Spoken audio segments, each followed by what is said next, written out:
The Fantasy Six-Pack Hour. With your hosts, Joe Bond. You're awful. And A.J. Applegarth. Sin Shu Chu. It's a mouthful. All right. Welcome to the Fantasy Six-Pack Hour. My name is Joe Bond, founder of FantasySixPack.net. With me, as usual, my co-host, A.J. Applegarth. What's going on, man? Yeah, what's up, man? Not too much. Crazy week at work, but ready to sit down and finally talk some football. NFC East. Got my Eagles gear in full effect. Got my Dawkins, as usual, behind me. Hashtag Fly Eagles Fly on the chalkboard. So, yeah, we're good. We're ready. I do not have my ex-team behind me, and I say that because it was the Washington team. They're dead to me. So we'll get into that, obviously. So Scott Fishbowl, man. Scott Fishbowl ended for both of us. Mine was yesterday. I think yours was today. How do you think you did, man? Yeah, mine was like a few hours ago. Well, maybe me. Good timing. 5 now, finally. Pretty good. I'm pretty happy with my team. I tweeted it out a little earlier. I think it's hopefully...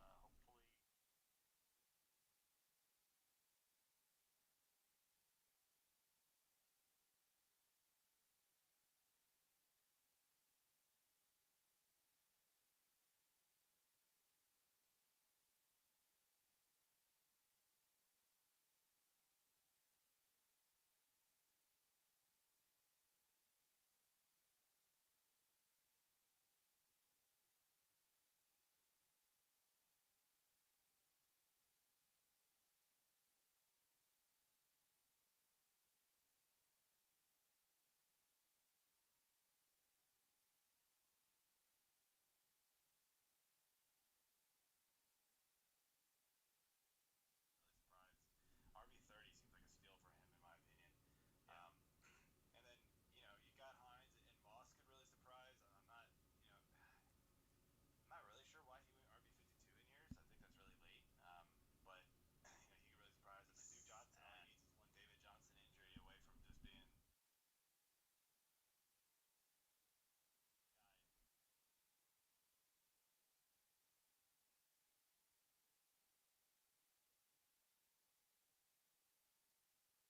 Boy, let's have some fun. So, I figured with Teddy Bridgewater's injury history and PJ doing so well in the XFL, making the leap up to the NFL here. Once that got shut down, he was killing it there, and he played under Matt Rule in college at Temple. Robbie Anderson was also there, so it's a nice little reunion of sorts.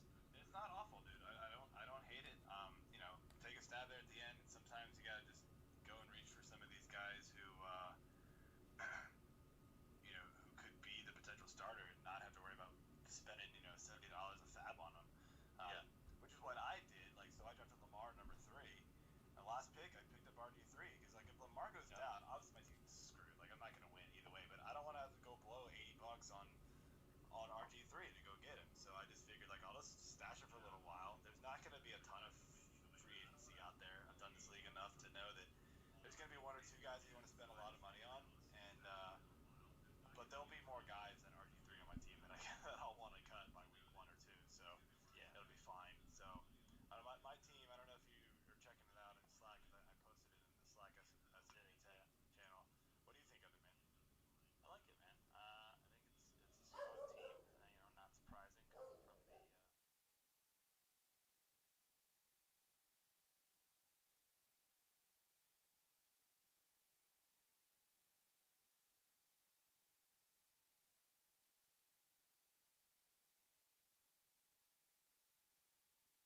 Couple of the guys that you have on there, either they went super earlier in my league, or they just waited around, and I had other guys that I wanted to target. So like Hurst, you got him in the 8th, and he just randomly fell to me in the 10th on a run of 4 out of 5 tight ends. So Yeah, no, that's nice. You got him and Ingram?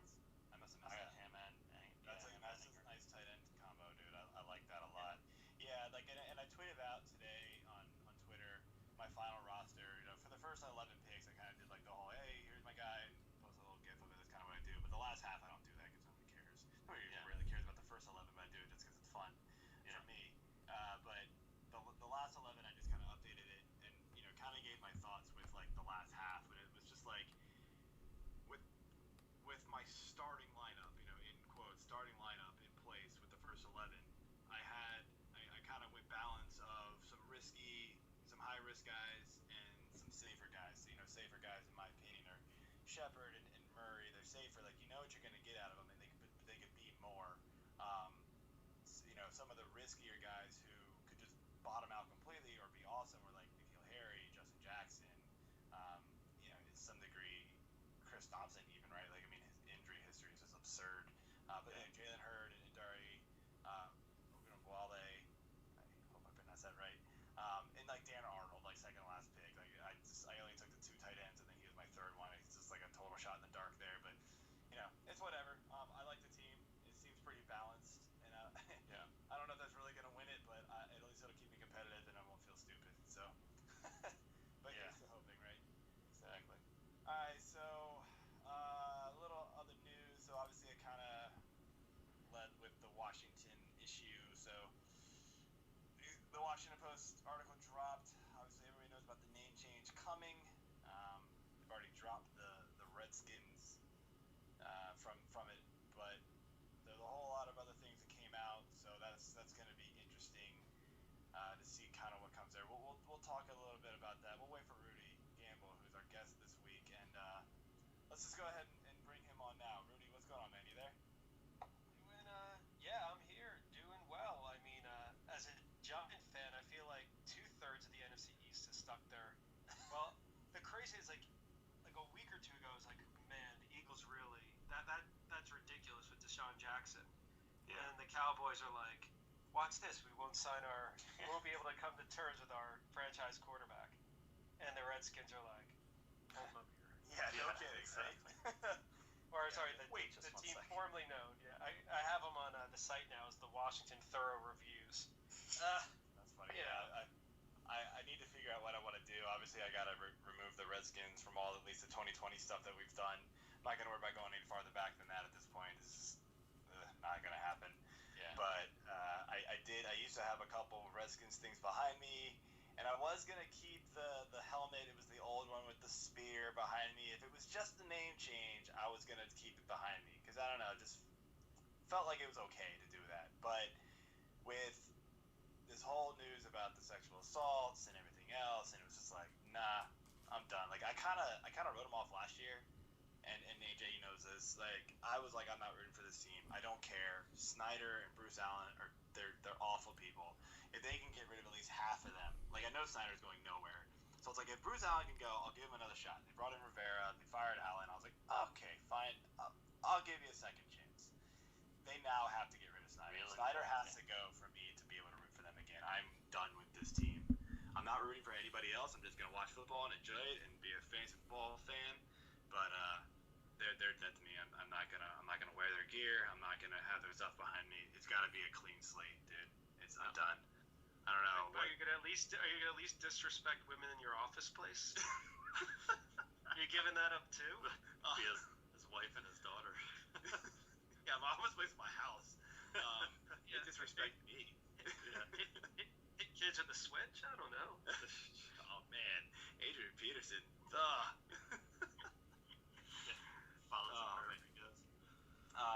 So I don't know, Rudy. What's your thoughts on this whole thing, man? Like, it's obviously horrible what happened. The news that came out is bad. I don't think anybody can disagree with that. But I mean, like, what do you think kind of the ramifications of this is going to be?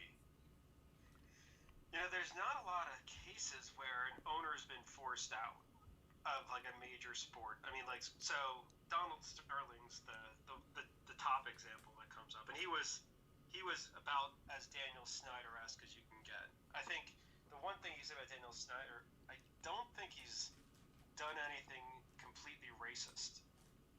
I'm not saying he isn't racist. I'm saying he hasn't done.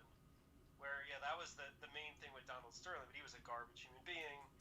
That they used that to get him out. The only other guy is I think Frank McCourt, and that was like I feel like he needed he was basically bankrupt, or he had to because they were going to have a divorce. So there's not a lot of precedent for it, but I would gather that they'll figure out a way to get him out. But man, he's a stubborn guy. But he seems like he has no friends. At least like Fred Wilpon. Like I don't know how he stuck around after his fiasco with the Mets, but he had generally been considered an owner of relative high character. You have to balance that. It's like on the curve of owners, but on the curve of anything, Daniel Snyder is shit. So I think he gets forced out. It's like, and it's not like they're gonna have a tough time. Is it gonna be like ridiculous? Like Jeff Bezos buys them. Like looking at the Met, I'm not a Met fan, but like looking at some of the names that are looking to buy him, it's like you're like, that seems like that doesn't seem like a great person. And then it's like Sheldon Alderson comes out of like his Vegas like tomb and puts in an offer like, they'll probably get someone who's like just as reprehensible as Snyder, just maybe in a way that doesn't impact the football team. Yeah, I can only hope at least Snyder's gone and just pray that happens and hopes whoever comes in isn't as bad. That's all I can hope for at this point. It's just I'm so sick and tired of this guy. But you're right. Like him getting removed for this seems unlikely. They're just gonna have to like strong arm him out like at this point. And like you see it, like the minority owners are going in and they're trying to hire lawyers and stuff like that to do some investigations to see what they can find and get. And I just hope they find something to do it because it's just done. And I'm not the only fan that I know or ex-fan that I know at this point because a lot of us are just like, we're done with the team. Like we were done with it last year. We were all willing to kind of just be like, all right, let's see what happens with Rivera and stuff like that. Now that Allen's gone, like I said, but no, this has crossed the line. I'm done. And it's tough, but I'll be honest, it's like, I don't know, fantasy's a nice crutch. I don't know, I gave up being a Yankee fan. I was a Yankee fan growing up, and it just got to a point where the salary, they didn't even do anything that bad. It was just the salary disparity was so bad that I was like, I feel like I'm rooting for the casino, and so I'm just a fantasy baseball. I'm like, basically whoever I have on my teams is kind of who I root for, and the underdog when it comes to World Series. There's no reason yet to give up. I can't say the Giants have been appointment viewing the last couple years, but it's been like I think they're the only pro team that I actually consider myself like a true fan of at this point. All right, that's enough of that. Let's get into something more fun here and do our beer of the week. Let's see if we got our audience here. There we go. Beer. All right, good stuff. So, Rudy, you are the guest of honor here. Let us know what you're drinking, man. So this one's pretty light.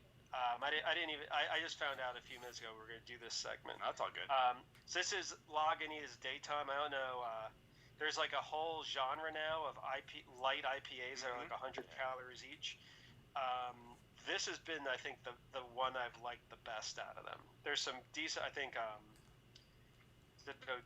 forget if it's Odell's. There's one called One out here that's pretty good. But yeah, it drinks so much better than it would be a light beer. But yeah, generally I'm drinking a little bit heavier.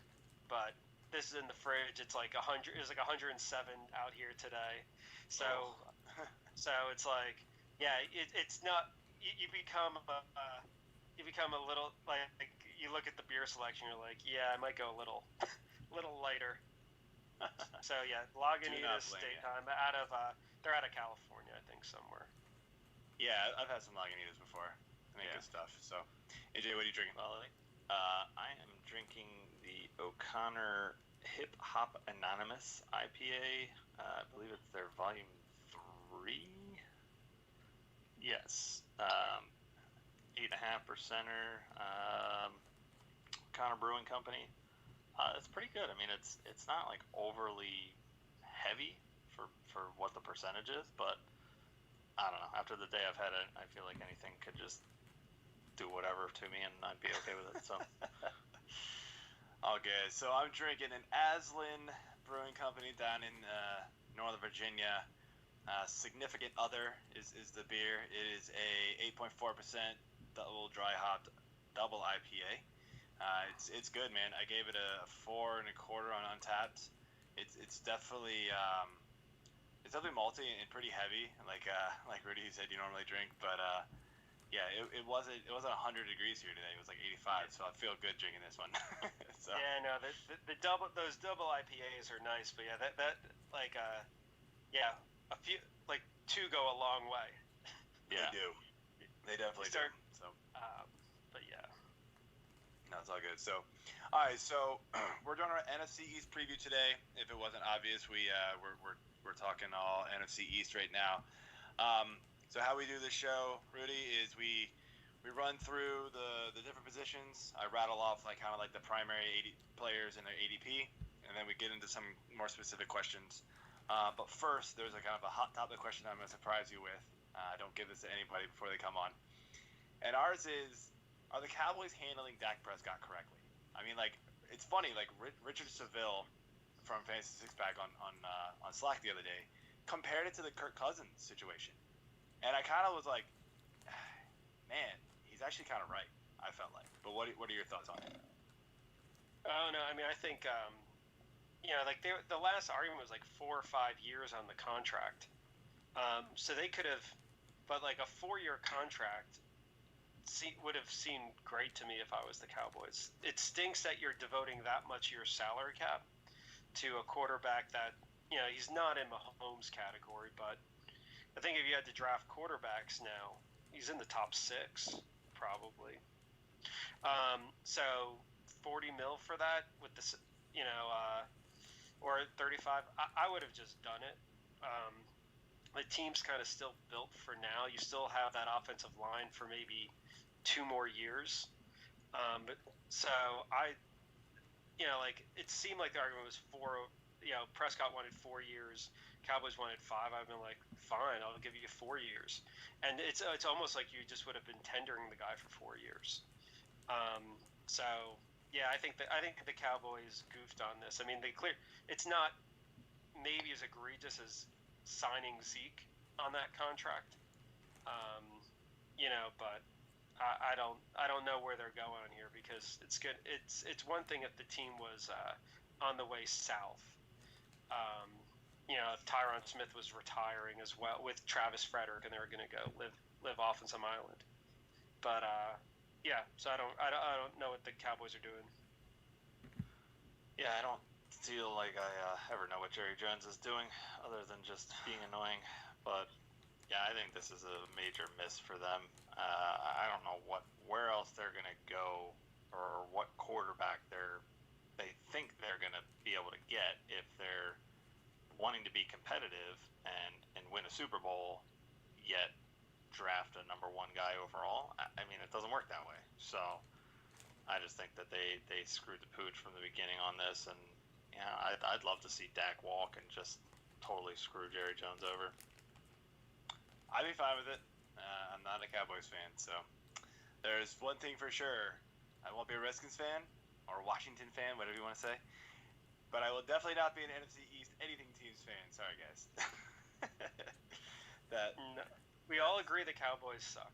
So. Yes. I think we're all good there. We got Giants. We're all rooting against them, and yeah. So yeah, I think I'm not really sure what Jerry's thinking on this one. But maybe it's just they haven't been in quarterback hell for like 20 years, during the Romo time when he was healthy. So they never really felt how bad it is, and it's so bad that as long as you didn't have to sign like an 8-year contract, I mean, I don't see why. They've gotten lucky with all the guys they've drafted too. I mean, like Dak wasn't an early pick, or anything like that. So like if it's kind of like Dak was a completely lucky pick. I mean, they wanted Connor Cook. They just fell in it. And also, it's hard not to look past, like, he's been so underpaid. Yeah. For his time there. It's like, so I can't imagine Cowboy fans are playing like the four-dimensional chess and saying, well, look at what happened in Green Bay, and it's not like Green Bay's even been that, like the Rodgers deal would probably be close to like, that it would stink to have a mediocre quarterback. No, sorry for Rodgers fans, but let's say he's kind of more of a league average quarterback than people admit. Yeah. It still hasn't been that awful for Green Bay, and Prescott's like 10 years younger. Yeah, well, I agree. The other probably sign him, but the other thing, real quick too, it's like if they are thinking of trying to draft somebody even as early as next year as a potential replacement. Say they do give Dak the Cousins treatment for franchise tagging him for the next few years, and then just making losing a ton of money that way. Who are they going to draft next year? I mean, college football is basically, if they're even playing, they're playing in division games only. So it's not going to be like you're getting the full season out of these guys that you might be looking at anyway. So, you still should be able to get some gauge on some of them, but I just think now is not the time to be waffling on who you want as your quarterback. Agreed. All right, well, let's move on here. Let's get into the fantasy stuff here. Start with quarterbacks here. So, as expected, Dak Prescott here, the ADP of quarterback 3. Carson Wentz is 12. Daniel Jones is 15. And Dwayne Haskins, bottom of the barrel, number 32. Start off with Dak. Let's just continue this season to talk about Dak here. So, had a great 2019. He actually finished his QB2, but QB3 on a point-per-game basis. After Hopkins was traded to Houston from Houston, and the Cowboys drafted Lamb, he climbed back. He was down at like 5 or 6 ADP. Dak was, and then after all that kind of happened, he like climbed up to number 3. I mean, should we be drafting him ahead of guys like Wilson, even Watson, those guys, or is this kind of where he should fit? What do you think, Rudy? I'm looking at. The quarterbacks get so close up there. I have him 8th right now. The difference is pretty minor. There's a 20-point difference between who I have 3rd, Kyler Murray, and Prescott. So I have no problem taking him 3rd. And I probably would, if I was doing the draft, I would take him probably 6th right now. I think he's got a high floor. I think, last year, there's some regression probably to be had. But yeah, I think he's like a solid pick. He was going late first round in Scott Fishbowl, and I can't really argue with it. It's just a flex aspect of it. Huge. If that's how you want it, especially because what ends up happening is you look at it and you're like, if you're going to be picking late 3rd round, it starts getting pretty unpredictable on what's going to come back to you if you have a massive quarterback run. So in a league like that, I get it. But in a regular league, I'm probably looking in that grouping, looking who I can get cheapest. Me too. Even in Superflex, you need 2 quarterbacks. I don't know. I'd look at the scoring, but I'm not paying for Prescott at 3. I guess that'd be the easiest way of putting it, but I'm not saying it's an awful value. Yeah, Scott Fishbowl was a different beast with all the different negative points towards quarterback. You kind of wanted that safe quarterback, and Dak was 100% it. He was, in my opinion, 3rd or 4th on the board for quarterbacks from Scott Fishbowl, right behind Lamar and Mahomes. I'm with you though. His floor is high no matter what format you're playing in, and that's reassuring to people who are drafting him. But I think he's not going to finish there at the end of the year. But taking him at 3 isn't going to kill you either. So you're fine. I don't know, AJ, you got anything else to add to that? No, I think we spent enough time on Dak. So Moving on to the Giants here, you got Mr. Danny Dimes. Had a pretty successful rookie season. It's surprising to very many, some people I feel like. But I mean, do you think he can build upon that, or have we already seen his ceiling? Yeah, I was surprised with Daniel Jones. I think right now, where he's priced, I think he's like 14 or 15. I love his upside as a fantasy play. So I have him as my QB2 in Scott Fishbowl. I got a decent price on him. I paid, so was kind of happy to take my Giant. Right now, I'm not really worried about the fumbles. I don't, the turnovers, yes, but he's got a lot of, I like him in fantasy there. I'm not really one who wants to play it safe, especially with, so I think I wouldn't even, in like a 1 QB league, I wouldn't mind having him, if I get assuming I'm getting him like extremely late and just rolling the dice and hoping you get one of those years he gets 400 yards rushing, he steals a few touchdowns there, and the game script is going to play in his favor. Yeah. So I like that part too. In the real world, it's tough to say. You're gonna he was better than I thought he'd be year one. We'll see. Year two will be pretty telling. Fingers crossed. I think volume for him is going to be key. Like you said, the game script's going to be great. So, he'll rack up some garbage points at the very least for you. So he's not going to finish any worse than 15. So, yeah, he could easily fall into that QB1 territory for me. But his floor is not great either. I feel like it could bottom out real bad for you. So that's why I would hesitate to draft him as in standard leagues. With Superflex, absolutely, it's a phenomenal QB2. So yeah. Moving on here to the Eagles, Carson Wentz finally had a healthy season after 2 injury-plagued ones. The rest of his team, on the other hand, was not. It was bad for them. Like, he was playing with garbage men as his receivers at the end of the year. Are we not giving enough credit to Carson Wentz? He threw for 4,000 yards and 27 touchdowns, yet he's going QB12 right now. I feel like that's super underrated. Yeah. No, I'm with it. He was my first. Somehow I drafted every NFC East quarterback except for Prescott in mine. So I got him like the 8th pick in the 3rd round. The 27 touchdowns last year does jump out for a team that had really nothing at wide receiver. I don't think that's.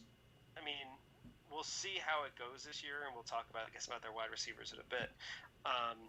I think Wentz has like his floor is if he gets hurt, right. But for him to put up those numbers last year is pretty impressive because it wasn't even like game script driven. He was pretty efficient. I like him a lot. I don't think he's, I'd move him up. I have him at like 10, not like tremendously different. But it's the kind where getting him as your 12th quarterback, if it saves you a round or 2 in the draft, is great. And it, like in a league with QB with 1 quarterback, you get into a situation where it's like people will fight over Lamar Jackson and Mahomes. If I can come out of it and draft Wentz and Daniel Jones late and kind of something like that, I'm kind of a happy camper. Yeah, I'm right there with you on that one. I've got him at 9. Actually, no, I've got him at 8. So our staff has him at 9 overall, but it's anywhere between 8. I'm the highest. 11's the lowest. So we're all above the ADP on Fantasy Six Pack. So yeah, he's a little underrated right now. So I feel like in drafts that are a little savvier, he's not going to fall that far. We're going to see the ADP climb. But AJ, yeah. you're the Philly boy. The President Eagle. Yeah, it's tough to try to gauge Wentz because he has missed time with injury, and it's hurt the team. But last year was really, I don't want to say out of character, because I think the talent has always been there. just a matter of him being able to be on the field. If you look at his year in 2016, he played 16 games then. That was the only other season. No, he's only had 4 seasons, but bookends both of his 16 game seasons here. So his completion percentage was a little bit down from last year compared to there. He had the exact same amount of attempts at 607, but he was about 300, little less than 300 yards shy, yardage wise, and off by about 11 touchdowns, but double the interceptions. So he was a lot more efficient last year, and I think he had to be because he was running all over the place. He had nobody to throw the damn ball to. It was like a UPS driver and the guy selling donuts in the jail at the old vet. So it's very surprising to see what he did with what he had. To me, I'd love to see it again. I'm just not 100% optimistic about him playing 16 games again. So we'll see. I will say, looking at the stat line, the yards per attempt is pretty feeble at 6.7. You wonder. Yeah. I mean, I felt like when Deshaun Jackson went down in game 2, was it? Because didn't he have an amazing game 1? Yeah, his game 1 was ridiculous. Yeah, I mean, Deshaun Jackson's been an incredible. I mean, one of the best in terms of basically deep threat, huge yards per target, and it basically helps the whole team. Yep. Him going down, you just knew it was like that's gonna, it didn't show in the touchdowns. It shows in the yards per attempt. They couldn't stretch the field at all. You're just stuck in that mid-range, and just nothing threatening to the team. I think they drafted a couple of guys. I mean, Rieger's the headliner, but then I think they drafted late like 2 other guys that could be like potential deep threats to avoid that type of situation. So I think that it'll be interesting to see how that plays out in the first game or 2. But I see some upside there in the yards per attempt just because they'll have something, not just at wide receiver, but deep threat wide receiver to stretch the field. Yeah, I mean, you don't know what's going to happen with Alshon. We'll talk about him later and all of these receivers. But yeah, John Hightower, and Quez Watkins are the two of the other rookies that they got. So, and hey, J. Jaws. Yeah, could be something. We'll see. Red zone threat. Yeah, just pan out. So you really need a big red zone threat when you've got two good tight ends. Yeah. So, all right. Well, moving back to that team down the way from me and Joe here in the DC. We're hearing a lot of chatter that Haskins can be this dark horse QB this year. What do you think about Haskins? Joe, you want to take that one? No. You can go first. So that's all you. If you really want to know my opinion on him, I hated the draft pick, so I don't like him at all.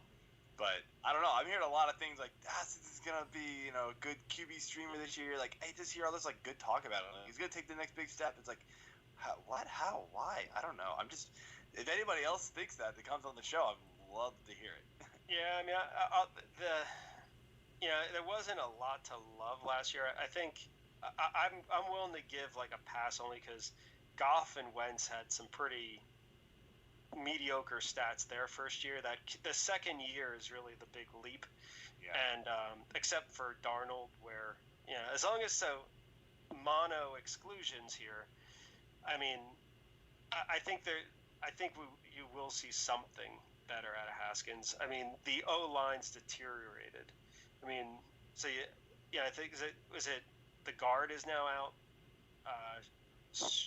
Sharf. What's Sure. Yeah. I think it's depending on it. Yeah, so you've got a bad O line's not going to be great.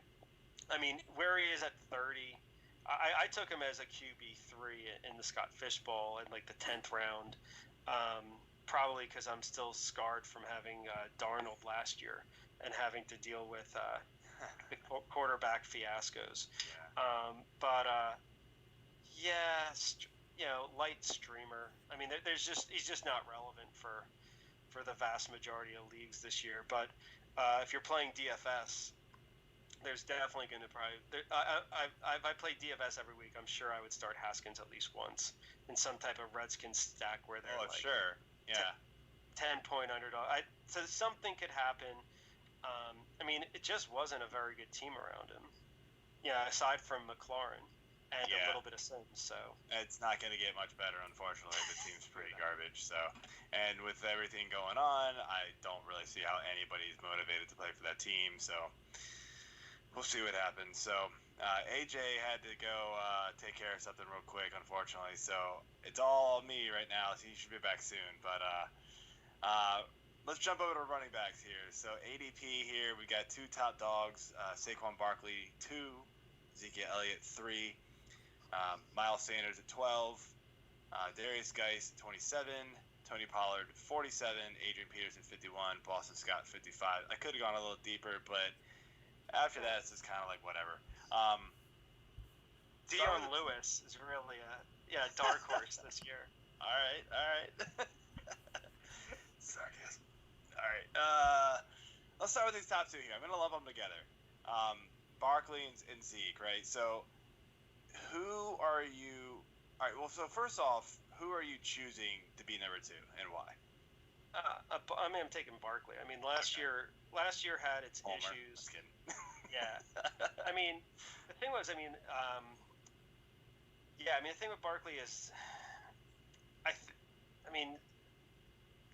think Barkley's got the higher ceiling. I don't think I'm kind of like out of line on that one. Nope. If you had to say like 50th percentile, I don't think there's much difference than them. It's that what we saw from Barkley, maybe the last 2 weeks of last year, but definitely in his first year, is that like he's got crazy potential. I don't think Shermer was using him very well, and it'll be interesting to see Barkley in Jason Garrett's system, which has generally been quite good for running backs. You've as a fellow NFC East fan, or at least you were one, the amount of well executed screens that came out of Dallas. I mean, maybe a few too many for my liking, but I feel like the Giants never figured out Barkley in the passing game. He's been like 6 yards per target. He should be like at 7. Why he isn't rolled out and basically thrown out on the sideline, where he's a complete mismatch for anyone that's going to guard him, beats me. So I'm buying Barkley on the ceiling. I think Zeke, we've seen the best of what Zeke's going to do. Yeah, I agree with you. I mean, are you worried at all about the fact that he had the ankle problems and like those can kind of come back to haunt you? I mean, like I said, I could see if you really wanted to be safe that Zeke's got he's got a better offensive line. I think the offensive line in Dallas is pretty fragile right now. It's definitely not as good as it was like 2 years ago, but it's still better. And they've got a lot of weapons there. I don't know. I'm not super worried on the ankle and everything like that. Like I said, I think you've just got to think you're trying to win. I'd want to get the guy with the higher ceiling. That's just kind of my focus this year, is that it's like, when in doubt, you've got to go kind of bigger. And it's the upside potential of the new offensive coordinator. Yeah. Which, I mean, it's ridiculous getting any optimism for having Jason Garrett, but and he just never figured out. I mean, like there was some, and it was probably a combination of that and Eli. I don't know, but the passing game had some. It is pretty frustrating they didn't figure out Barkley to his fullest extent. I have a feeling, maybe just hopeful that this year it is, that we're going to see a few more 50-yard screen passes, or a screen pass that goes 50 yards and that kind of thing. So I'm going Barkley at 2. I'd still take McCaffrey there in a heartbeat. But 1. Yeah, that was my next question. Was do either one of these get considered number 1, or is it just a no-brainer CMC? he's got. I mean, his target level is insane, and he's been a yard better per target than Saquon Barkley, to the point. I mean, 7 yards per target on a running back, where you're getting like it's extremely safe play, so it's a real high floor in terms of completion, and he did it with absolute garbage as quarterback last year, McCaffrey. Yeah. And I mean, I would consider them pretty similar on the running. If I had to use just on running, I'd probably take Barkley. But the passing game of McCaffrey right now, Barkley hasn't proven it yet that he could do 120 some targets and do it with the effectiveness that McCaffrey has. Yeah, I agree. So off to the next guy here. We'll go over to the Eagles. Miles Sanders. The last 6 weeks of 2019, he was RB8. Now, that probably has a lot to do with the fact that all the weapons were gone at that point. It was him and Boston Scott, and Boston Scott kind of came out of nowhere to do this. Right now he's the primary back in Philly. Even with Scott there, he's supposed to get the vast majority of all the touches. His ADP. Is his ADP not higher than 12 because people are afraid that Philly will go sign somebody, or is there something else that we're not catching here? I'm not getting it. I mean, maybe I'm not super worried they're going to sign someone. I mean, they might, but I'm just not. It's just not a big factor for me. I don't see, and I mean, AJ could disagree. I don't think Boston Scott is really a major variable here. I think people read into too much when a coach's track record on using committees versus not. I don't see any reason why Miles Sanders doesn't get strong usage here. I have him at 10 for like half PPR, so mildly better. And I mean, I like his ceiling a ton. I mean, if everything works out right, it's great. I think if there's anything, it does seem, and maybe I'm biased because of last year, the Eagles don't get a ton of rushing touchdowns. That they tend to skew a little bit more toward pass touchdowns, which might have. But the thing is, I don't have to worry about who's coming in if it's inside the 5. I'm not worried about Boston Scott poaching the rushes. So yeah, I guess it's this feeling that somehow they're gonna get like another running back, but it would be dumb in my case. Keep hearing like Devonta Freeman's name tossed in there, which just seems crazy. Like, I'm really worried about Devonta Freeman. I mean, I think the one thing you can say there is that it's like, there's certain teams like San Francisco that seems to just be able to just manufacture running back depth. The Eagles had some really good depth there for a while. It does feel like Corey Clement is not gonna get a ton of time. I don't know what quite happened to him, that he fell off the map, but doesn't seem like it's the deepest running back chart. So them signing a guy like Freeman or another like vet, not out of the question, but I still don't see. I see that more for depth than really like impacting Sanders. I would hope so, but I don't know. AJ, you're back, so you got any take on Sanders here? This was supposed to be your question, but yeah, we were actually just discussing. I knew it was coming up, and I was trying to get some intel beforehand. So your phone buzzing. My brief absence. Yes. AJ Adam Schefter. Yes, exactly. No, I agree. I think Sanders should be the guy here.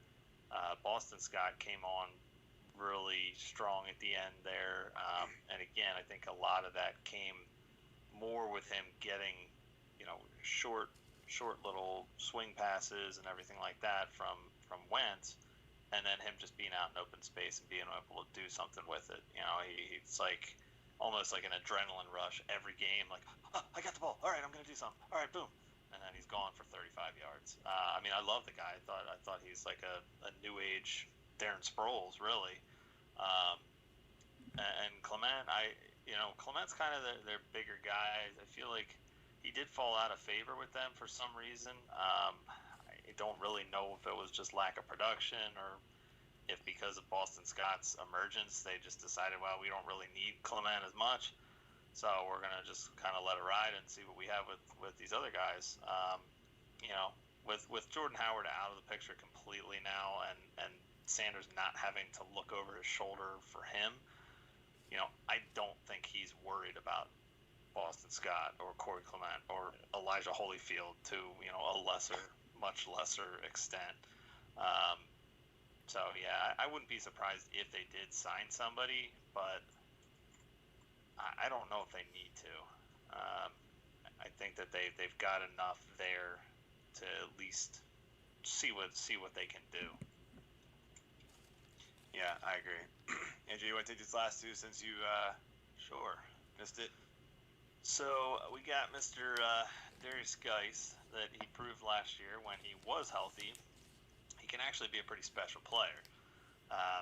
Obviously, the key there is health. So with an RB27 ADP, is that low enough for you to take a chance on him, Rudy? Yeah, I mean, it's a range where I really like the running backs, and it makes me want to go with a modified zero RB strategy. So to me, I've got, I really like the price on Ronald Jones. I have both of them in that 26 to 28 range for me. So the challenge is when you're looking at something like that, if I could get Jones a round or two cheaper, I'll go there. I mean, the injuries are a concern. And other guys, I like Jonathan Taylor's potential upside, although I think he's going to go a little pricier as the year goes on, as things go on. Even like Kerryon Johnson, although again, I'd want to pay a little less there. I'd run it on Geis. I mean, I think it's you wouldn't want him as your RB1 per se, but Right. And the reality isn't something like that. Depending on the league, I don't know how much you can really cuff that. Like, I don't want any shares of Adrian Peterson. Yeah. I mean, that's where you basically the roster ends up with Adrian Peterson's probably not winning the league. So and it's hard to say like who you'd want to pair with guys. I mean, you certainly wouldn't want to pair him with, let's say, like James Conner. And I mean, even a guy like Chris Carson with the hip, I don't know if you want to do. So it's a part of it gets into the roster construction. I could see certain being at a certain point in the draft, you've already drafted a guy like Connor, where it's like you can't go Geis. But what do you think? What do you think on him? So I'll take this. So my thought on Geis is I love the talent. I'm like all the muscle injuries that he's had, right? All the soft tissue injuries is what I meant to say. That scares me to death. Like not that I played sports nearly to the level of these guys, but like I played a lot of sports. I pulled hamstrings. I did all that kind of stuff, and I didn't tear ACLs and things like that. But like those things always come back, man. Like I just feel like they come back to haunt you.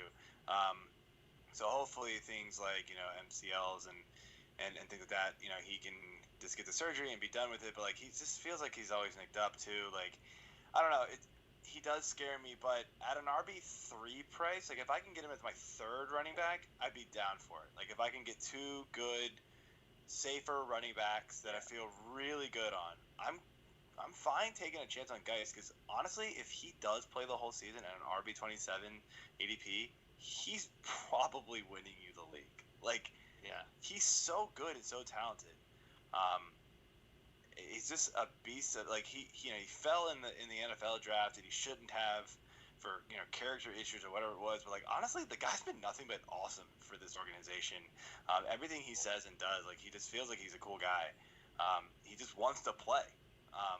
I don't know the whole backstory of what happened at LSU, but they're disappointed in his character. Actually, they drafted. They were going to trade up for him with these character issues. You're funny. Yeah. I was like, wait a minute, where's he going with this? He used to fit in. Yeah, we got. You're not really Red You Tails send here. material. Oh man, you're just gonna like just stick the knife in deeper, man. Come on, kick me when I'm down. No, I like it. If I haven't had a chance to take him in any of the drafts I've done so far. But it's just kind of how my drafts go. I tend to go a little bit running back heavy early, and then I'm kind of at the point that Geis is going. But I guarantee there's gonna be a league where I'm just gonna be like, screw it, I'm taking him anyway, just because I gotta have a share of him somewhere. He's so talented. Yeah, and I'd much rather take a chance on the injury guy. I'd much rather take a chance on him than like Gurley at his ADP. Yeah, 100%. Or even like you mentioned Kerryon, like I kind of want nothing to do with Kerryon. Like even when he's on the field, it's just kind of blah. Like it's just really like. It's more of those at his price. I mean, I think he's like 11th or 12th round, so it's like true. Like there's a certain point where I've gotten all the wide receivers I could stand, and then there's still some hot some good flyers I want to take. So yeah, I like I said, I think of it as a stretch. It really appeals if your strategy is like don't take a running back in the first 4 rounds. Yeah. All right, so the last question we got here is, who is the best handcuff / later drafted running back? Are you looking at Pollard, AP, Scott, or somebody else? To me, it's like Pollard, no doubt. That I think he gets, if from what I've seen on him, I think if Elliott got injured for a stretch, Pollard's a top 20 running back easy for that week. And upside of maybe like 15. I'm not sold that Boston Scott does much if he gets the role, that he'd be in a share. So yeah, I'm going Pollard there. All right, yeah, I agree. It's not cheap. It's an expensive cuff. It's a French cuff. Yes. All right. Should we move into our final winner here, Joe? Yeah, man. So, Rudy, you're here for the 4th and final week of our FootballGuys.com subscription giveaway. We had a contest on Twitter this week for give us your new Washington team name. We didn't pick our favorite. We just picked a random winner. This one, 100%.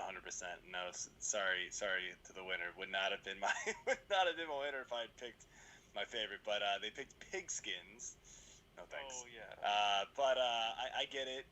I get it.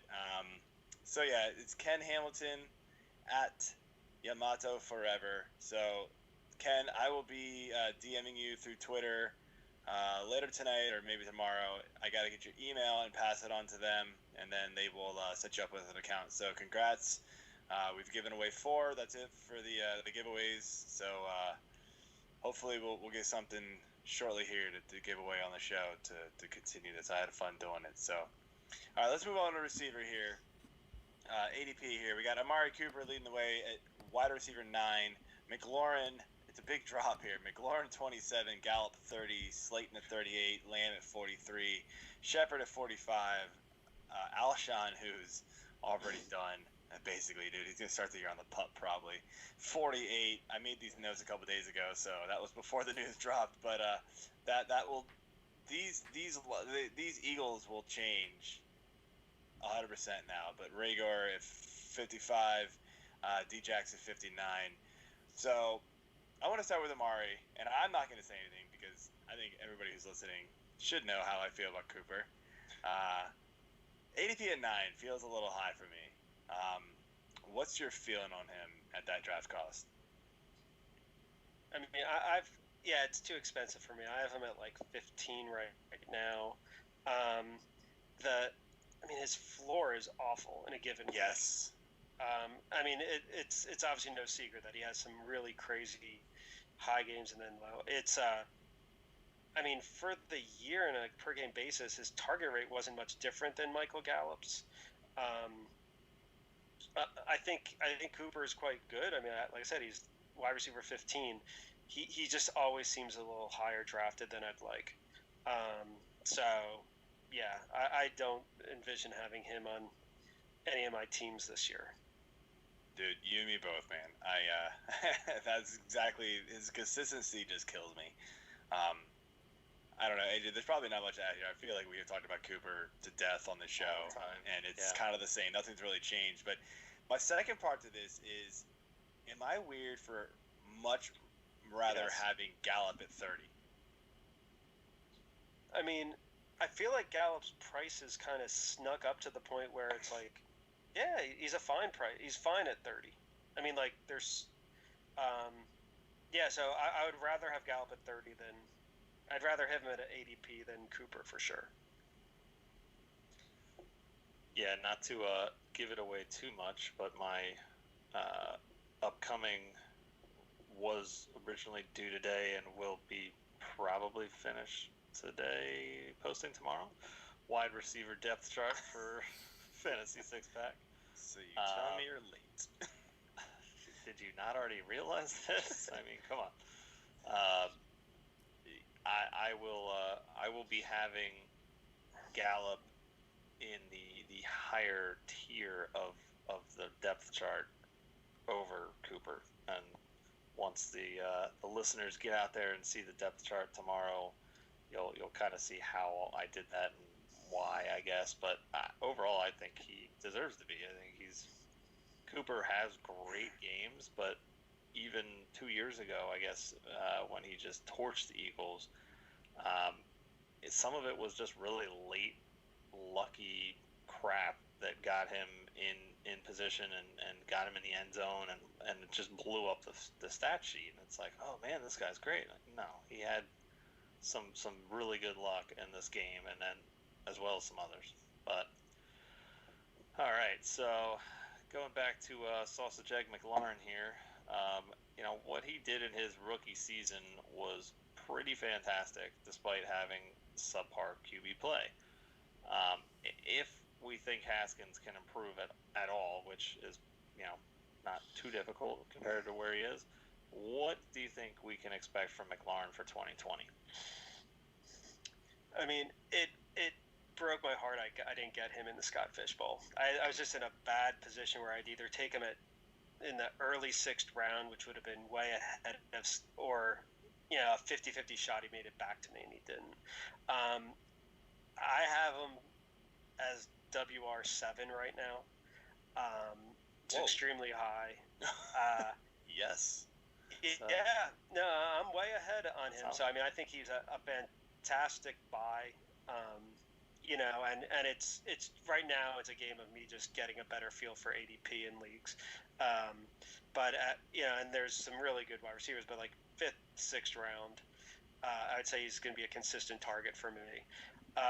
He was near 100th percentile in percent of throws 20 plus yards, and he did well on those. He didn't do great, but so much of a guy's production is like, are you getting the volume, and is that volume valuable? If you're getting 5-yard passes and you're not getting it in the right position, it's not very valuable. So I still say that he's right now easily the one you'd project as the target leader on that team. Mm-hmm. He's going to get valuable targets. You've gutted the tight ends, so there's not even like anyone that jumps out as a red zone threat. So I think I'd look at his year as potential for something like Allen Robinson last year. Similar quarterback play, you could argue. Maybe he's doing a little more damage downfield and a few less targets. But I mean, the upside's huge. He grades out extremely well in things like Pro Football Focus. And it probably doesn't hurt that, Harmon's out for the year now. Mm-hmm. Again, you have Jeremy Sprinkle as tight end, which is just so hilarious. I mean, you got to get like Xavier Moss in there as well for like. Who's our Hokie, AJ? Logan Thomas, maybe. Logan Thomas. Oh yeah, Logan Thomas. He was gonna be one of my last picks in Scott Fish, and I was like, I can get him on waivers. Yes, for free. While it's probably overstated the whole connection of Haskins and McLaurin in college. Absolutely. The fact that they're gonna have this shorter camp, and there's none of the other outside wide receivers he has any rapport with. He might have had some with Harmon, he's out. And guys like guys like Gandy Golden and Cam Sims. I mean, they're not serious threats for targets. Steven Sims was decent, and I kind of I said Cam Sims, yes. But Steven Sims looks nice, but he's a slot guy. I mean, give him like the guy he'll eat just like a Randall Cobb or a Cole Beasley would, but it's like you're still looking at 110, 120 targets for McLaurin, and I mean he had a yards per target north of 9 last year. I mean, yeah, he's nice. I do like him. I don't like him as much as you do, but that's well, the good nobody thing is, does. You are the high. I just looked it up. I'll You give are a the high on that. We'll see. Yeah, we'll see where I end up with him. I got to start playing safer, I think, on my season long rankings. But yeah, but he'll probably be. I'll be ahead of the curve for at least first 3 or 4 weeks of the season until everyone catches up. Yeah, no, it kind of excites me to hear that. I do like Terry, dude. I didn't love the pick when we picked him. I was like, oh man, we just got like a deep dude. Like, whatever. Seemed like a gadget play, and then like the first few games, I was like, holy smokes, this dude's like for real. But let's move on here. AJ, I took this question because I didn't want to have you have to ask it, but the Eagles. I mean, there anybody on this roster that you want to draft in redraft leagues? I'll chime in. All of them. Yeah. For wide receiver, we're talking. Yes. I mean, Alshon Jeffrey, obviously, we don't have to kind of kick dirt on him. I mean, as a whole, if somehow I could just buy like some conglomerate of the Eagles wide receivers this year, it'd be a slight buy because they're all stupid cheap. So if I can get like their WR1, that would be a good buy. I mean, Dalen Rieger, I'm a Longhorn fan out here. He looked really good at times at TCU. He kind of, I think, had a quiet year last year. And you still have those 2 tight ends soaking up so much targets. So I know I had Wentz, and I would have liked an Eagles quarterback to stack with him, and I couldn't justify Rieger going where he was because there's a bunch of guys that are going around there that I prefer. Because it's not even just, I mean, I have them like the WR 55. Sure, it's not a bad price, but when you get down to it, it's like when he's going off the board, there's always someone else you like better. Like it gets tough. So there's always that opportunity cost. So I don't see it. I mean, it'd be interesting, AJ, if you've seen anything different. I'm sure you've probably looked at him a little closer, how he might fit in that system. Yeah, I mean, to be honest, I was looking. I was on our show we did for the draft, the live show we did there when the Eagles were coming up, and it just seemed like Jefferson was the guy, and they kept even showing him on the phone talking to people, and then it shows over to Peterson, and I'm like, okay, well, here we go, and that's like Jalen Rieger, and I was like, wait, what? Well, yeah, what just happened? See, that makes a little bit of sense, only because, I mean, you've got the tight ends clogging up the middle, and that's Jefferson's. That's where he's going out. Yeah. So now whether Rieger is a true outside wide receiver, I think, in the pros is another question. It's like, it's really hard to know when. I mean, like, no one obviously saw it with McLaurin. Yeah. That he. So. I mean, Rieger's not that tall. What's his 5'11", 206. So I mean, he's not huge by any means, but I mean, he's got speed. So I think he's an upgrade to what we have there, which isn't really hard to do. But I love Alshon. I hope he gets healthy and can produce and play. Deshaun is in the doghouse a bit, but he can still put those games together. So it'll be interesting to see what they can do. I just hope they can stay healthy. That's about it. Yeah, Rudy, you keep kind of saying something, and I want to ask you about this kind of sidebar. You keep talking about like the rookies in the off season and things like that. Are you downgrading some of the rookies because of the lack of an offseason? I think I'm already a little bearish on rookies to begin with. So I think there's what I've seen with the running backs in particular is just like the rookies get like this benefit of the doubt that they're going to win the job, and then a second year guy that had to pay his lumps and then came on in the second half is still kind of beat up as terms of saying, oh, he can't take the job, he needs to share it. Like that'd be Miles Sanders, Singletary, Montgomery, all the guys that followed the norm, which would be, so like the rookies, like it's hard to count on them the first 6-7 weeks. Mm-hmm. That you're gonna, get them in positions to succeed. I'd say even this year, especially, the playbook's gonna be the functional playbook for rookies is gonna be really small. You'd think like a guy like Rieger, it's like, whether it be like a wide receiver screen pass designed for him, certain things are going to be designed for him. But you're banking on somehow a second half really panning out.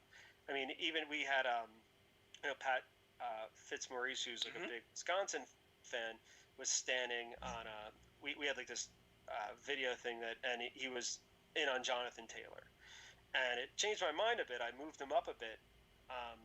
As much as kind of basically downgrading Marlon Mack and factoring in their capital. But even like a Jonathan Taylor, like you're not buying him for weeks 1 to 6. You're hoping that he has a Miles Sanders end of the season and helps you win the playoffs. Yes. So as long as you're factoring that stuff in, it's fine. But this year especially, it's tougher. And for what, so the running back is really about this volume. Chemistry isn't the factor. It's just will they get the rushing volume? Can they play in the passing game? Which would be a slight with Jonathan Taylor. On the wide receiver side, it's really just like this guessing game on targets. And so I look at the Eagles and be like, I don't know, Grieger, he'll get a good amount of snaps. He'll get decent targets. He won't get like the shame treatment that there's certain guys, like Sammy Watkins on KC, where it's just like you look at the targets and the snaps and it's like so pathetic some weeks. I don't think Rieger will get that type of treatment, but those tight ends are going to still soak up a lot. And it could really be like betting that like the wide receiver one could change every week on Philly. Like if you had, like it'd probably be like the bet I would take is that like no wide receiver on their team has more than like 5 or 6 number 1 weeks on their team. That like if Jeffrey could play, he'll get a few. A touchdown. Rieger will have like a couple breakout games. Jackson, if he stays healthy, will have at least 1 or 2 of those games where he goes off. And then maybe even one of the other guys. Mac Collins. I don't. Hollins isn't even there anymore. He's not there anymore. No, he's up in Miami. You got our. I'm not going to bet on the JJ 8W. No, everybody loved him last year, though. I was one of them, dude. It didn't work. I don't know. And the tall. He looked lost. Just don't do it. Like it's crazy, especially with the way things now. Like. It isn't that hard to scheme a touchdown for your wide receiver. He doesn't have to be 6'5". Julio's done everything except score touchdowns for 5 years, and he's like 6'6". But yet there's still that sad allure. It's kind of just like and somewhere like Jerry Reese is still like it getting into fantasy drafts so you could draft a 220-pound tight end. Everyone has their crutch. Exactly. All right, let's finish things out here with the G-Men. Darius Slayton was the go-to guy in 2019 for the Giants, but with Shepard and Ingram back healthy, should Slayton still be the guy, or should Danny Jones shift his focus elsewhere? Yeah, I think. I think Slayton's being overdrafted now. I want to say it it's one of those things where like a lot of people are saying it. You want to say, oh, the consensus is he's being overdrafted, but that doesn't make any sense because then he'd be drafted at the someone's drafting him there. So maybe all 11 other owners are like, that was a dumb move. So Slayton's got the best upside in this group, and that's like, I mean, he's the only he has a set role because he's the only guy who's really a true deep threat on that team. Shepard and Tate are really going to play in that medium area. So's Ingram. So there's the sense that maybe I think he'll have like some really good games. I'd like him in best ball better, but I think his week to week floor is really dependent on at least one of those three guys between Tate, Shepard, and Ingram getting hurt, and ideally two. Now the odds on that, based on history, aren't too bad, but I have Slayton right now at 57, so I have him like 20 spots, 18 spots below where he's going. I'd rather have Tate and Shepard at those prices, and of the three, I'd want to have Tate because Shepard's concussions are scary in all senses. Yeah, it really freaks me out when a guy gets like more than one concussion in a year. And just kind of imagining that hellscape. And I mean, I think like a Shepard, I think we've seen what he can do. He's a very I'm trying to think, like he's like a professional wide receiver. Like it's like a weird damning praise. Like he's very good at what he does. He's got a low ceiling. Danny Amendola. So a little bit better, but maybe. And there could be that 1 year where it really comes together. But in my eyes, I think Tate is a step above him.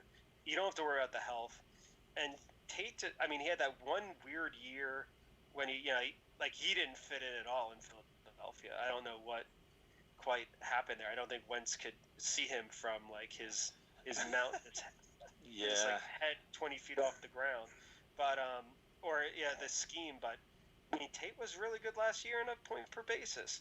So I was really frustrated. I missed out on him on like a turn. So I didn't get any stacks. I could have had a Jones Tate stack. So Tate will probably be the only guy I would draft in here. Shepard, low ceiling, injuries. Slayton, high ceiling, but I think the floor is. I'd say like.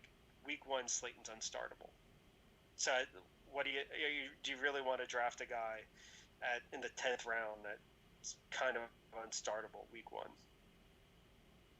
No, I agree with you. I'm not really targeting any of these giant receivers. I did take Shepard in my Scott Fishbowl league, but he fell to like almost wide receiver 50, and I was like, I need somebody kind of safe. And he's not super safe because you're right, the injury's there. But I was like, when he's on the field, he's gonna be good.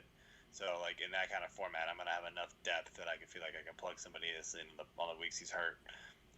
Hopefully he stays healthy, but when he's healthy, he's going to be good. So that was kind of my hope there. So, all right. So let's finish up things here with tight ends. So ADP, rip through us here. We got Zach Ertz at 4, Evan Ingram at 7, Goddard at 16, and Blake Jarwin at 21. Sorry, AJ. You wanted to say Jar Jar Blake or something. No. I feel like I was just going to say like Jar Blake Jar. I was just going to say Jarwin, and then I was like, maybe I should say his first name. Yeah. So, because in my notes I make these real quick, I just start writing last names and realize I should probably say first names on the show, but I don't. Sometimes it is what it is. Anyway, so start with the Eagles here. Zach Ertz, seems like there's a lot of talk, and there was a little bit last year. There's all the decline. Goddard's coming. It's building up more this year, and the Goddard was good last year. Not gonna lie, but granted, that was a lot. I think a lot of that was because they had no other receivers, and they still kind of don't. So maybe they could both finish top 10 again. But I mean, Ertz is still tight end 4. I mean, is that too high? Given that we're seeing a gradual decline from him. Right now I have him at like 3. It's kind of a coin flip there, and I wouldn't be surprised if he goes, it falls to 4. Like, so the price is right. I think the ceiling's really low. And so the question is, you're going to take how many low ceiling guys do you want to draft on a team? Right. And and it really depends. Like in a 12-team league, it's like, yeah, I get it. You want to have maybe one or two in like a Scott Fishbowl format. I don't see why you want to have any. That guy that you the ceiling isn't exciting. So I would not draft. I can't see drafting Ertz in any team. I don't. Even though I don't fully buy that narrative that somehow he's going to fall off and Goddard's going to. I think some of Goddard's success has to be because Ertz is commanding double teams and stuff like that. But I can't buy in on Goddard because I think there's enough tight ends that I don't know if I really want a guy who's a clear number 2 on his team. It's the confusion. It basically on both of them. Just I get it, and in a weekly ranking setup, it could be really dynamic. I'd rather but both their ceilings look kind of cloudy to me, so easy to pass. I'm with you on that one. I do fade the Eagles tight ends because it's just a mind fuck in my head. I just don't know what to think about it. So, AJ, what do you got there with this? One week it's going to be more weeks than not. It would be Ertz over Goddard, right. But Goddard's still going to have those weeks where he just blows through and he's the number 1 guy that week. So, I think it's going to be more of the same this year. That's the way their offense is set up. They like to dish it around and share the ball. So I think it's going to stay that way this year. I don't see a reason to change it. The tight ends will be very heavily used, so at least there's that. Yeah. So all right, back to the Giants here. Ingram has obviously not been a pillar of health, but when he's been on the field, he's been pretty great. Do you want to take a chance of him this season, or are you, worried about where he is with his current ADP? I just think where he's going, I'd rather a wide receiver. It's less about where he is as a tight end. I think priced at 6 makes sense, and maybe it's the same with Ertz that it just gets in. I'd rather have a running back or wide receiver at that part of the draft. There's not like another tight end I want more right there.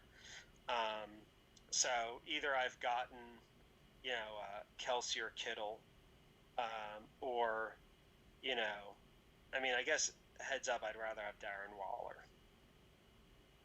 Yeah, he's ranked higher for me. So they're about. I don't know. They're close. They're close enough that.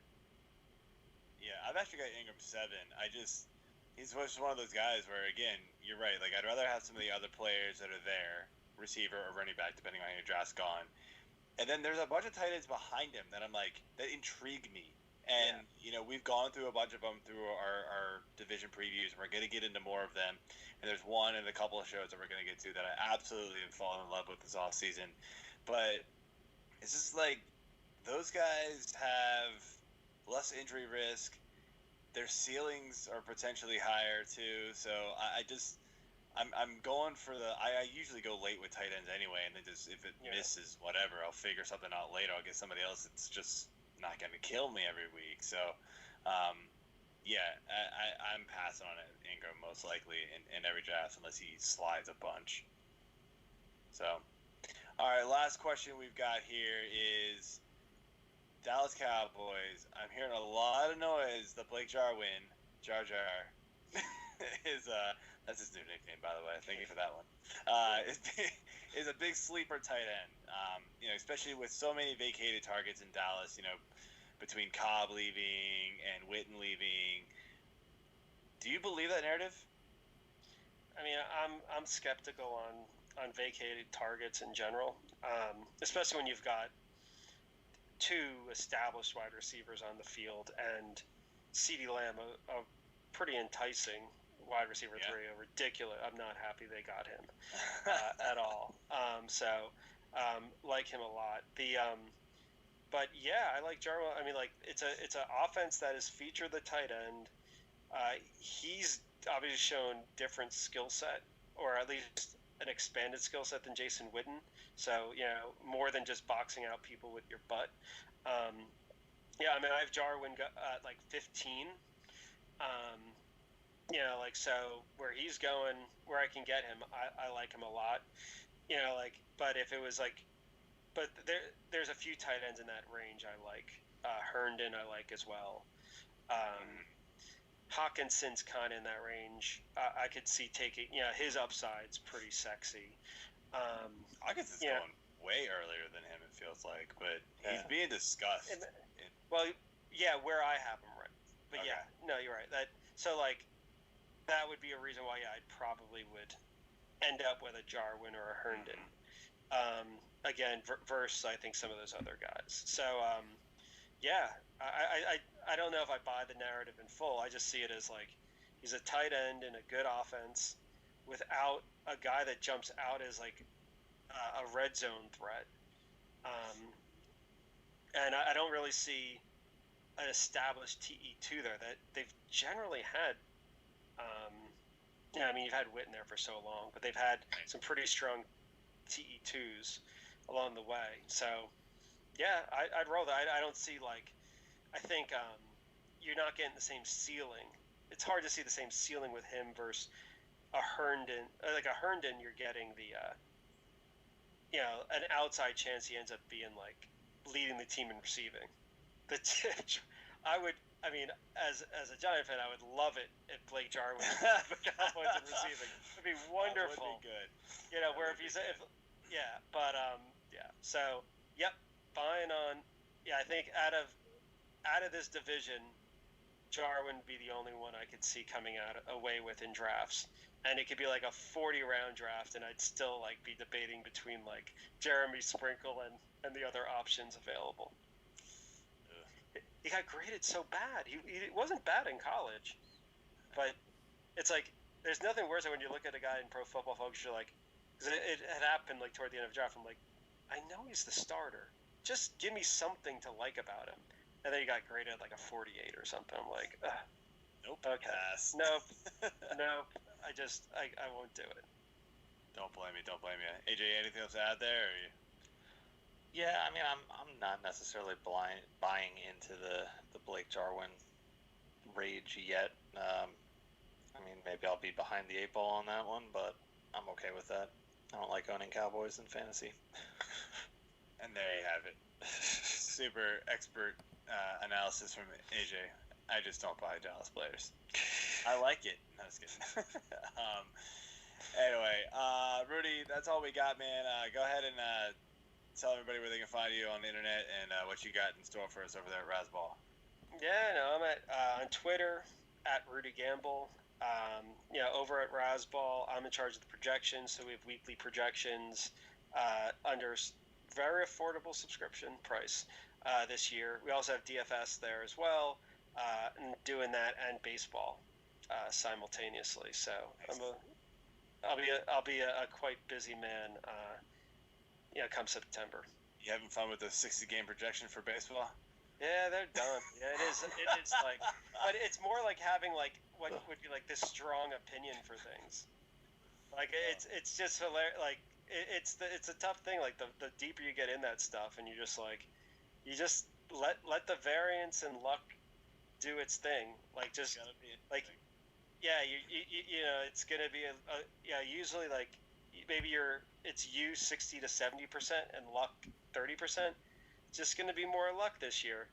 So it's it's just drafting accordingly and not so it's trying to stay mellow on those things and not get, but the thinking this guy is perfectly set up for a 60-game season because he had a 60-game stretch a year ago that was wonderful.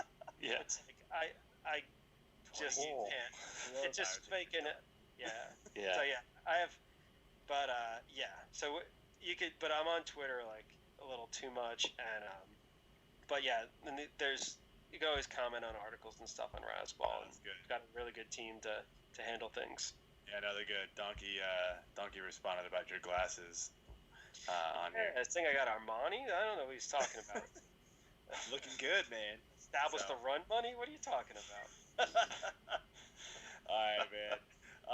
So yeah, that's all we got, man. Thanks for coming on. We'll have to do this again, man. Right on. Absolutely. Thank you, guys. Thanks. Yeah. Have a good one. All right, AJ. That's all I got for the show.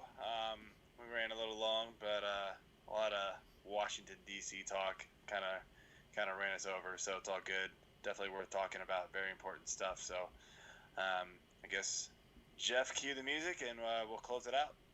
All right. The Fantasy Six-Pack Hour. Maybe wrong music. That's all right. Six-Pack We'll Hour. close out. Peace out, everyone. All right. I know. It said, Joe oh Bond. my god. I read them wrong yeah. because Are we done? this is all I, Goddamn, this this is all I production see. team. So when I see voice, I assume it's the voice one. God. We out? Yeah, we're out. That's why I talked. Oh, shit. Not yet. It's cool. We haven't had a super clean show yet. It's good.